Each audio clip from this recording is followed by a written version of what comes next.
everybody, Tim Norris here, aka GreyElephant. And Carmen Norris. And who are you? Emily. Emily, our baby girl, all grown up and turned into a ghost already, right before our eyes. So we're doing a quick review of Mysterium, and if you haven't yet, I strongly suggest that you watch the live play that we had actually just finished up playing. And that's going to give you a great understanding on how this game plays out in fake and artificial time. In real time. Real time, that's right. And we are going to allude to that game we just finished playing as we do this review. And at the same time, give our opinion of what we think of Mysterium. Emily, I want to start with you. You've been the ghost most of our games. You've obviously loved playing as the ghost. Mm-hmm. But what really attracts you to the game in general? Well, when you first brought it home, you were like, you gotta see this game. And I was like, okay. And then you started showing me all the artwork and stuff. And at first I was kind of on the artwork, but the more I saw it and more I, worked with it, it's really, really amazing. So you're more artsy-fartsy.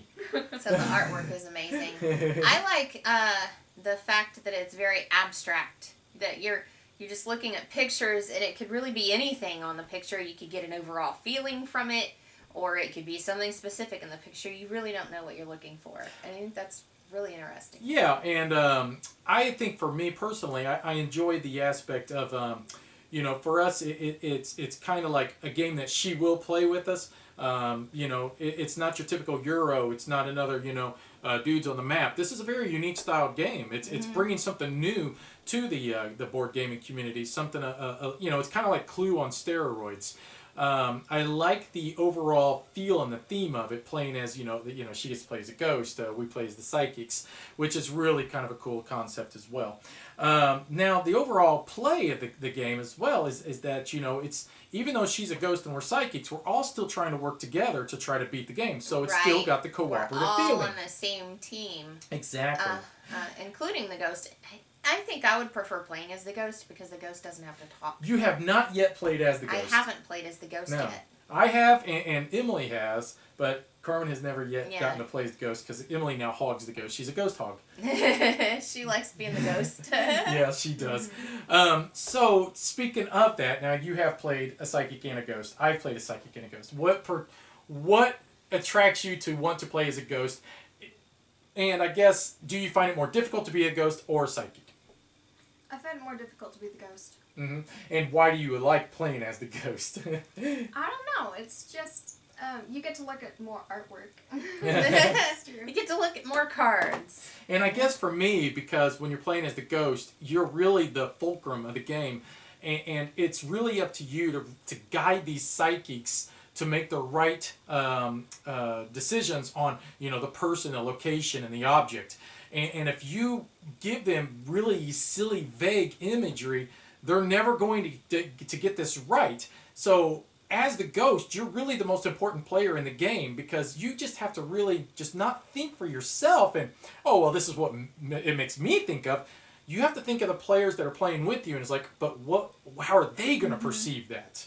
And that's the difficult part. So I think it kind of plays into playing with people that you know really well. Because, you kind of have the same mindset as to, this is what she's going to see in this picture as opposed to what just the general population would see.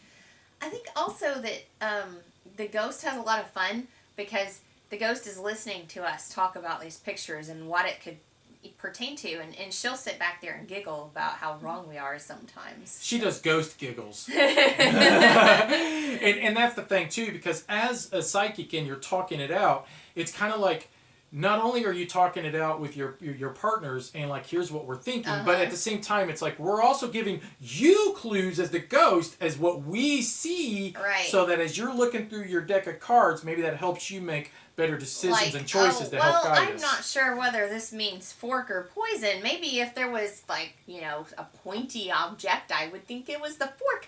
So the next time, if you're wrong, the ghost tries to put a pointy object in Pointy object, man! Yeah, exactly. And I think that's what's cool about the game is that you can have, it's like, all the information's kind of open and it's out there for everybody. But it's just how do you use that information, and that's what's really fun about it. So, Overall, in my opinion, it's a fantastic game. It's a lot of fun. It's beautiful to look at. It's so much fun to play. It's one that's really brought us together. It's a great Halloween game, by the way. We are in the month of October. And it's, to me, just one of those ones that, you know, you can look at these cards and you could say, yeah, this card means poison. You don't know when that card's going to pop up, and poison may not even be an option this game. So then you start looking at the card and you're like, oh, this could be a stool, or this could be a clock. The card could be for a person instead of an object at the time that you have it. So you really don't know. The thing that I really love about the game, I think that it requires that you talk to each other. I mean, there's all kinds of games that don't require that they don't really engender a lot of communication. Cooperation. I mean, even co-op games, you don't necessarily talk to each other. Sometimes you just choose what you're going to do, and, you know. But I just think that there's a lot of camaraderie and... when you get the guessing right, I mean, there's a lot of high-fiving going on. I mean, it's like, yeah! And you saw that in our video. When we guessed all the objects correct in that one turn, it was like, how did we get that? I mean, that was just awesome. So, Boo Boo, how about you, girl? Well, I mean, I like the game. You obviously like the game, yeah. And then what is it, I guess, that attracts you the most to where you say you like the game? Is it just the fact that, you know, it's one of those ones where you get to... It's not like a heavy thinking game, but yet at the same time it's a fun decision type making game? Most games... Well, I'm not going to group it into most games, but most games I've played, they either have good artwork, a good... like gameplay, good mechanics, and good like teamwork type things. But they don't have all three. But they don't have all three. Oh, good point. Good point. So and this has all three. So this is the complete package, baby. You see that? So all of us are in agreement that Mysterium is a really, really good game. It's one of those ones, and it does play, I believe, up to 7 people. So it's a great party style game too. as far as it being fun to play together, it reminds me of a party style game, but it's not light, and I don't think it's light because you're really having to think through these images. Yeah. So I think it's really unique. I think it's really unique too. Yeah. I like it a lot. It's one I really do highly recommend because I think it's a lot of fun. And I know there's a Polish edition out now. I never played that one, but I just know that I like this one a lot. I like the screen. I like all this jazz. So the artwork's absolutely beautiful. To me, it's just a fantastic package inside this box. And like I said, it attracts us all to the table. And we've yet to play with Carmen as the Ghost. And each time you play this game and somebody new as the Ghost, it really does change the way that everybody starts looking at these cards because you just see different things. So, yeah, it's a great game. I highly recommend it. But, as usual, what do? We like to recommend them to what? Watch our live play so you can see the game and make a decision for yourself. For yourself! That's right. And as usual, we appreciate you watching. Bye-bye.